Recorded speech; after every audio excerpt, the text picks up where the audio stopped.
Bismillah, my name is Nur Sabiha binti Muhammad Raidi. My matric number 1233416. I present to you the Western scholar. His name is Arthur Jeffery. The reason why I choose Arthur Jeffery is first, it will be easier for me to answer about him in final exam, and second, I think his argument is not harder or conflict like another past Orientalism that their criticism is studied because Jeffery more focusing on word language in Quran studies. That's it. Now, let's know about Arthur Jeffery's background. He was a prominent Orientalist and Semitic scholar born in Australia. After teaching in India, he spent 16 years in Cairo before moving to New York in 1938 to serve at Columbia University and Union Theological Seminary. He is best known for his 1937 work, The Quran as Scripture, and his extensive cataloging of non-standard Quranic hadiths.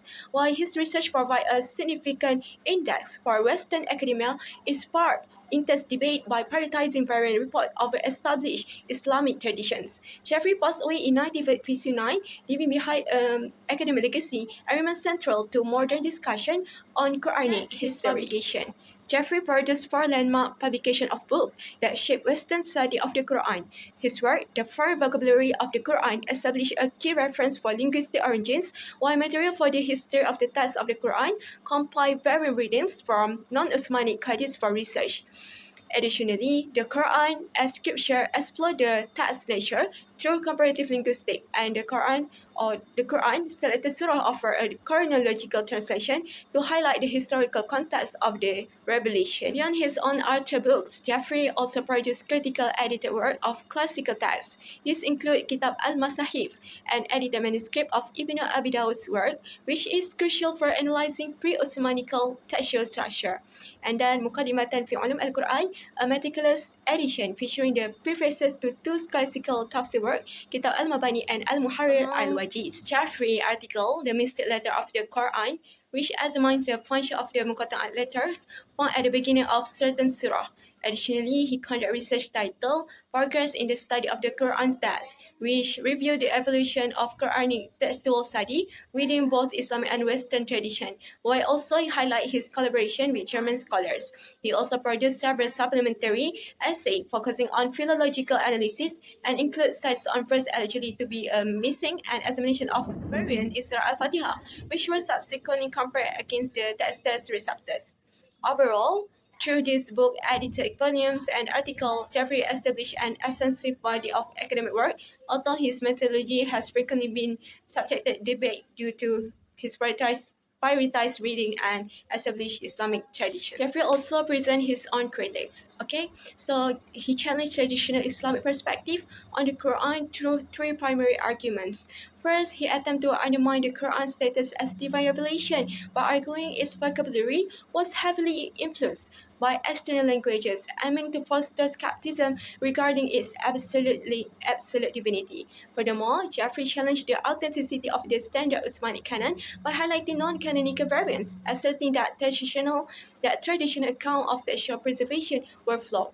Last, by focusing on historical report of missing verses, such as the verse of stoning, he presented an Orientalist critic suggesting the canonical text was incomplete, which directly contradicted the Islamic belief in the total integrity of the revelation. Academic assertion that the Quran has human-influenced origins, scholars such Muhammad Mustafa al-Azami have constructed a rigorous, multifaceted rebuttal that challenged the very foundation of Jeffrey critics. To initiate this analysis, Al-Azami identifies a profound methodological bias in Jeffrey's approach. He argues that Jeffrey consistently prioritized unreliable, unverified, and fringe historical reports over documented records that form the backbone of Islam history. This skepticism is further undermined by the overwhelming empirical evidence of the Quran preservation. The text was safeguarded through the dedicated work of 64 scribes and is supported today by a corpus of over 250,000 existing manuscripts, which stand as a powerful counter-testimony to any theory of human invention. Moving to the linguistic and historical dimension of the debate, it is essential to recognize that what Jeffrey labels as loanwords were in reality terms naturally assimilated into the Arabic language through long-standing trade and cultural exchange. These terms were not foreign were not foreign import, but were already established standard in pre-Islamic Arabic speech and poetry, rendering them entirely consistent with an Arabic revelation. Furthermore, claims that the Prophet accessed foreign library or translated scriptures lack any historical basis, as there is no evidence of such learning centers existing in pre-Islamic Arabia. In this light, the parallels the Quran shares with earlier scriptures are viewed by scholars as evidence of divine revelation, particularly since these narratives were previously unknown to the Prophet and his people at the time of their disclosure. Regarding the critique of missing verses, Jeffrey's argument displays a fundamental misunderstanding of Islamic legal theory. He fails to account for the principle of Nazla at-Tilawa Duna al-Hukmi, where the recitation of a verse is abrogated while its legal ruling remains in effect.